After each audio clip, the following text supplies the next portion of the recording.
You know, it has occurred to me that some people might be thinking I'm not being fair to this fanfic. Anyway, chapter 9. When emotions run high. The Linkin Park music starts playing. In the night sky, Gohan was reaching speeds that even he didn't know he was capable of. As tears ran down his face, he kept pushing his body to new limits in an effort to create as much distance between himself and his father as possible. Gohan, you and your friends can cover most of the planet in a day! The stress he was putting on his body also served a nervous purpose. He was using his strength to try to down out the emotional pain he was in. He didn't want him to think about what had just transpired. Then he punched his father and knocked him to the floor in front of all his friends and family. It was like a very bad dream that he wanted to wake up from. Unfortunately, no matter how hard he tried, his mind continued to play the scene over and over to remind him that it was all very much real. Back at the Sun household, Chi-Chi, overcome with shock, fainted and fell into the arms of her father. Yeah, you just keep being useless, Chi-Chi. I'm going to go read a manga with a far more useful character. Which one, you may ask? Any of them! Pan continued to cry and Fidel rushed to her side. Pan, I'm here. It's okay. Everything's gonna be okay. So she's holding back her own tears, and at that moment, she was certain she was trying to convince her daughter herself. As they continued to do her best to console her, the others were around them jumping into action to help. Ox King, with the assistance of Mr. Satin, brought Chi-Chi to the nearest sofa so she would not collapse onto the floor. Tia and Chaozu went to assist Fidel, while Yamcha and Krillin darted towards Goku to see if he was alright. Goten started to make his way to his father, but was halted when Piccolo grabbed his shoulder. Namekian turned around and looked at him square in the eyes. Joel, no matter what he does, you must not follow us. If he tries to use this to transmission, stop him. But according to most people who want to argue how powerful Goku is, Goku can use instant transmission no matter what you do. His voice was serious. The only time Piccolo had ever talked to Goten like this was during a battle. Therefore, the young Demisaiyan knew that this was not a request. It was an order. Before allowing time for a response, Piccolo was out the door, shedding his weighted clothing and in flight after Gohan. When he watched Piccolo take off, Goten did not hesitate any further and went to his father's side. What have I done? Gohan thought to himself as his mind kept replaying the incident. Hey, you guys made me cake? Gohan found himself going through the same quest that he had back at his house. Why did you have to show up? Of all the days, of all the times, why? Why now? Why right that second? Boy, if I known you guys were going to make me cake, I might have come home earlier. You might have come home earlier? He continued to ask questions as his father was right there. You would have come home earlier for cake? Well, hey. Considering Chi-Chi? Yeah, I can't think of any better reward. Not to, I don't know, see your family? Have you no sense of the pain you cause? Do you care about anyone but yourself? Why are you such a selfless asshole? Yep, look at Goku sacrificing himself to fix up your mistake! And went off to let himself stay dead for 7 years because he was afraid that everybody else was suffering because of him. Oh, totally selfless. Shook his head. No, I can't think like that. But he is. His thoughts became directed at himself. He's only ever cared about himself. Everything is only done motivated by his own desires. Suddenly, the eternal monologue was becoming too much for him, and he stopped in midair. That's no excuse for what I did, though. I should never have hit him. You're so jealous into a fight. I've ruined everything. I've lost control of myself and ruined everything. He began pulling his hair. Yeah, you punched a guy who could take it in the middle of a room with a bunch of other fighters. Saturday. No, wait, Friday. No, he's ruined everything. What kind of father forgets his own son's birthday? No, I need to stop. Everything needs to stop. I'm going back to Ooze Village on Monday, and I need to... Oh, there you are, Mr. Sutton. We need more money for Ooze training. Ah! Gohan's scream and his mind became too much for him to handle. He grabbed at his head and attempted to control his thoughts. Okay. Continue having your angstgasm. I don't care. Everything seemed to be spiraling out of control, and he was having a hard time maintaining sanity. Get out of my head! This stress caused his power to start to fluctuate again. The land below him trembled as small debris was blown away from him, the force beginning to generate. Piccolo had focused in on Gohan's ki, so he was able to sense when the Demi-Satan halted his flight. You could do this, and yet you refuse to get off your ass. He felt some relief. Now he had a chance to catch up with him. However, the next thing he sensed was a sharp increase in Gohan's power. Any relief he had felt immediately turned to anxiety, and this anxiety turned to panic when he realized that the power he was sensing wasn't plateauing, where it kept increasing at a incredible rate. He did not like the looks of this. He knew very well Gohan's power relied heavily on emotion. Despite the training, he was worried given everything that just happened. He may have a rough time controlling himself. He had to hurry. At the Sun household, Goten made his way over to his father, who was starting to regain consciousness. "Dad!" he said was concerned as he helped Krillin and Niaza lift him up. Goku rubbed his head and tried to get her balance. Ugh, what happened? He was still rather dazed and was relying on his son and friends to stuff the stand. Not exactly knowing how to answer, Krillin and Yamcha Goten looked at each other. "Let's get you seated," Krillin replied. They proceeded to help him to a chair and take to the Chi-Chi. It was still out cold. By the time Goku became fully lucid, a wet rag had been placed on his head. Several of the party guests were crowded around him, and Chi-Chi taking some moments to see what they would do. Goku looked around at everyone. Well, what happened? Why is Chi-Chi on the sofa? He asked, sounding more coherent this time around. A few awkward looks were shared. How do you tell someone that their son knocked him out and then took off? Your son knocked you out and took off. Oh, okay. See, that was easy. Why do I feel like this author's trying to make everybody here normal? Goku continued to look around, waiting for someone to speak up. Eventually, Krillin replied, "Goku, Chi-Chi's fine. She just fainted, but you were punched." Huh? No easy way to say this, but, well, what happened was, Krillin stammered was eventually interrupted by Vegeta. "Your son knocked you out," he exclaimed in a rather harsh tone. So, a Vegeta tone. Everyone became tense. They were hoping to deliver the news a little more gently. Goku looked at Goten. Goten, you have to let me know if you want to spar. "Not him, you idiot! Your other son!" Vegeta yelled. He became irritated by his fellow Saiyan's complete lack of awareness. Pan became upset and started to cry again. Vegeta!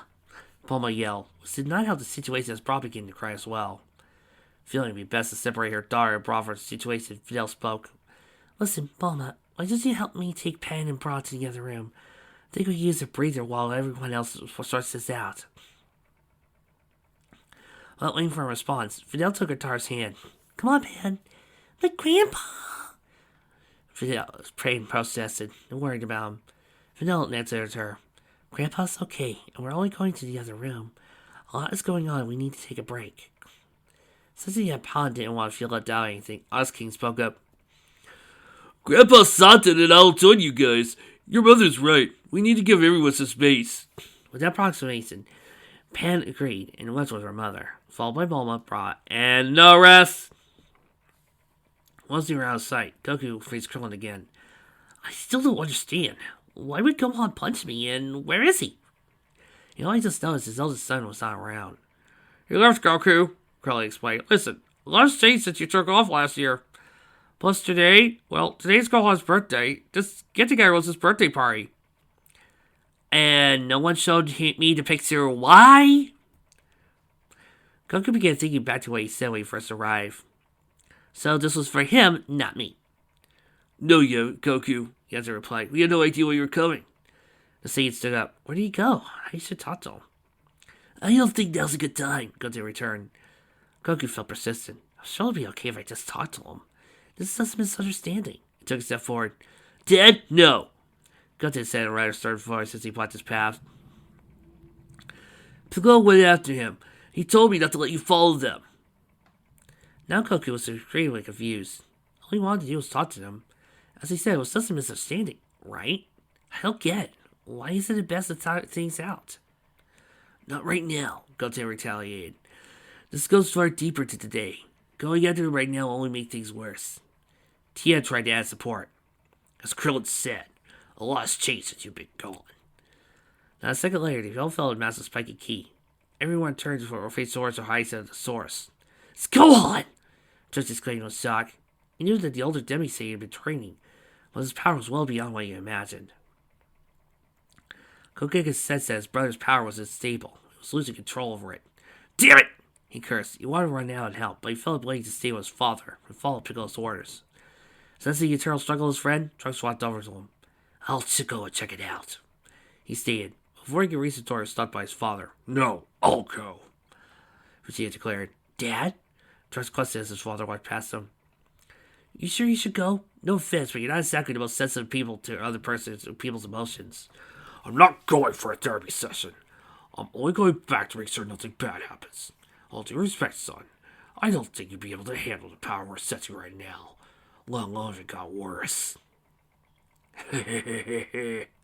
Besides, this is gonna be great! It wasn't the type to negotiate once his mind made up, and he knew he had a lot of distance to cover. Ah! Gohan screamed as he continued to let out his frustration. Have you guys ever noticed that a lot of times we find these things and people just want to try to apply real-world psychology or, well, if this person was real, this would happen to fantasy and DBC things. Like, we try to say this is normal, but what would happen normally, but the world you're looking at isn't normal. As he continued to let out his frustration, his body oh god, no. His body's curling up. Oh my god.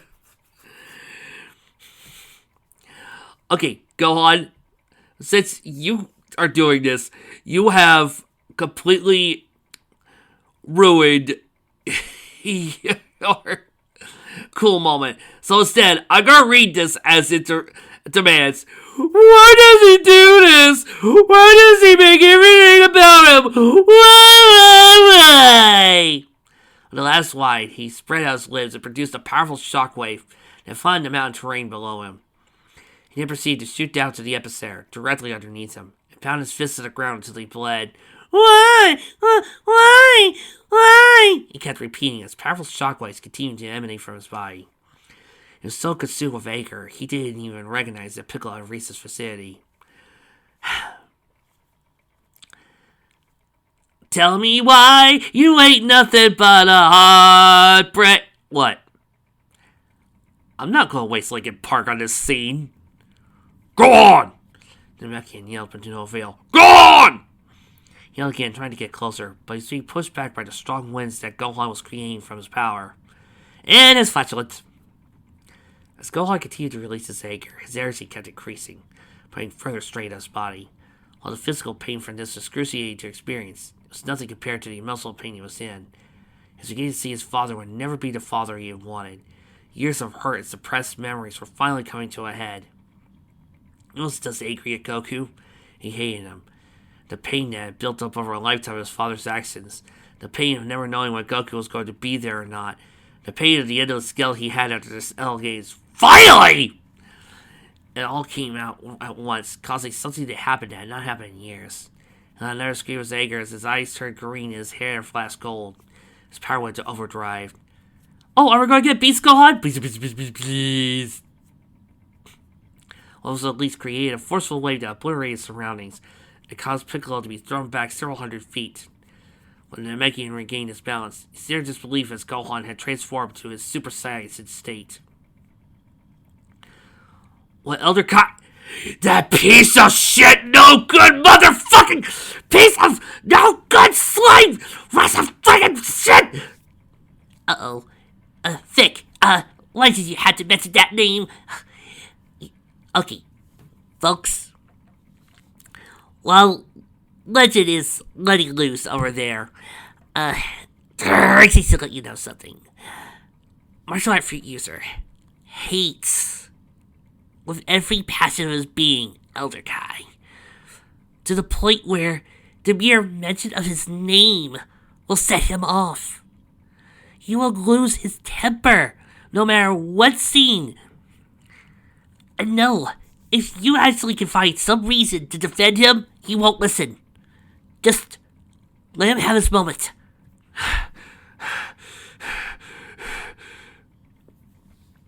That name! Gohan turned to be incorrect. He said that turning Super Saiyan in his permanent ultimate form would only waste energy and do nothing to improve his power. Yeah, and the bastard said a lot of things, but... Well... Elder Kai is the most worthless character of all mangadom! I'm sorry, that's an insult to useless characters. Elder Kai should die! There, I made my statement. But Elder Kai is proven wrong on a lot of things. Wrong on the ultimate training. Wrong on the ability to grow stronger. Wrong on how to treat women. Wrong on how to be funny. Wrong on what makes a good character. Wrong on what makes me actually like Dragon Ball characters. Wrong on everything in existence! Yeah, here Gohan was, triggered by an emotional event. He transformed for the first time in over a decade. It was having a profound effect on his power. At that moment, it was a transformation not in his control. Wire was controlled by a mixture of emotion and heredity, similar to the first time any Saiyajin transformed. Piccolo continued to stare in disbelief at what was witnessing. He then sensed the toll Gohan's power was taking on his body. He snapped back to action. Gohan, stop! Piccolo yelled, but again in vain. The man before him was so consumed with emotion that everything else had been blacked out. Instead of waiting any longer, he started to fight against powerful waves being generated by his pupil in an attempt to reach him. He knew he had to act fast. If the power became too much for Gohan, and he became too unstable, he could easily destroy Devi Satan himself. The closer he got, the harder it became to continue forward, but he persisted. Eventually, he was within a few feet of him. Hey, you know how sometimes, in a lot of good Dragon Ball moments, the Super Saiyan transformation usually becomes tragic and hateful? This comes off like it's just because of a temper tantrum. He saw that Gohan's eyes had glazed over and his body was trembling. All control had been lost. Piccolo grabbed him by the arms, trying to get him to stop. Stop this now! No response. He slapped Gohan across the face in an attempt to wake him from the state he was in. Once again, there was no response. When that didn't work, he knew he had no choice. He resorted to plan B. Sorry about this, Gohan. He murmured before pulling back his fist and punching him full force in the stomach. Woo! Ah! Gohan let out an angry scream and buckled over, mouth agape and eyes wide. The aura around his body vanished, and with his absence, he referred back to his normal form. Fierce winds had stopped, and the deep breeze began to settle. The dangerous airs he caught created by him had instantly been extinguished. Piccolo caught him and laid him gently on the ground. As he knelt by his side, he also took a chance to catch his own breath as he heaved in and out. Next thing he heard was his friend gasping for air after having the wind knocked out of him. It's okay, Gohan. Just breathe. He reassured him. After a few seconds of taking a giant gasp, Gohan started to compensate and hyperventilate. You need to relax! Piccolo ordered. He soon realized there was a reason he was hyperventilating. Because he was now sobbing! Oh God! Gohan! This is going against every single psychiatry book in the handbook, but get over yourself! I am!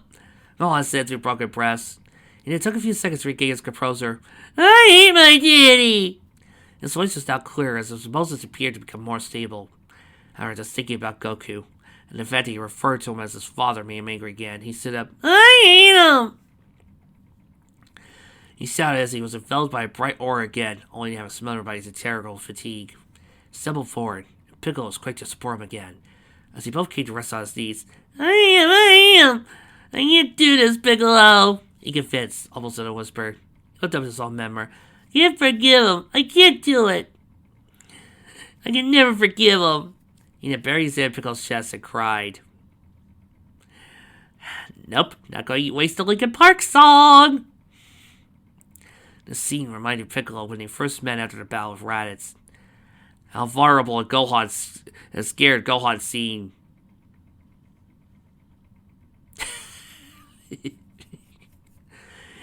Oh yeah, and how did you treat Gohan back then? Oh yeah, you threw him into a mountainside.